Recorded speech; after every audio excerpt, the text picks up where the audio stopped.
City news वसा जनसेवेचा। वीज bill भरण्यास टाळाटाळ करणाऱ्या बड्या ग्राहकांकडील विजेचे बिल वसूल करण्याची जबाबदारी महावितरणच्या दामिनीने घेतली असून त्या कारवाईसाठी थेट ग्राहकांच्या दारात पोहोचत आहेत।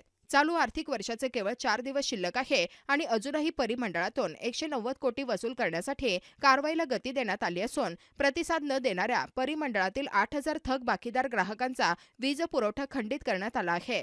घरी कोणी नाही म्हणून महावितरणच्या वसुली पथकाला दाद न देणारे ग्राहक आणि 10,000 पेक्षा जास्त रुपयांची थकबाकी असणारे ग्राहक दामिनीच्या रडारवर आहेत। दामिनीकडून थेट वीज मीटर जप्तीची कारवाई करण्यात येत आहे। मुख्य अभियंता राजेश नाईक यांच्या मार्गदर्शनात आणि अधीक्षक अभियंते सुरेंद्र कटके बुलढाणा, अजय शिंदे वाशिम आणि अजितपाल सिंह दिनोरे यांच्या पुढाकाराने परिमंडळातील 3ही जिल्ह्यात दामिनी पथकाची निर्मिती करण्यात आली आहे।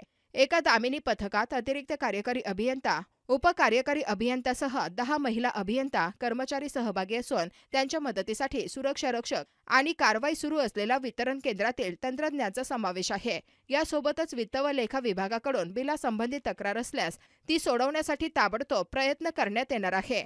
परिमंडळाअंतर्गत घरगुती, वाणिज्यिक, औद्योगिक आणि इतर वर्गवारीतील वीज ग्राहकांकडून 190 कोटी थकबाकी वसूल करावयाची आहे। त्यामध्ये अकोला जिल्ह्यातून 59 कोटी, बुलढाणा जिल्ह्यातून 98 कोटी आणि वाशिम जिल्ह्यातून 33 कोटी 67 लाख वसूल होणे बाकी आहे।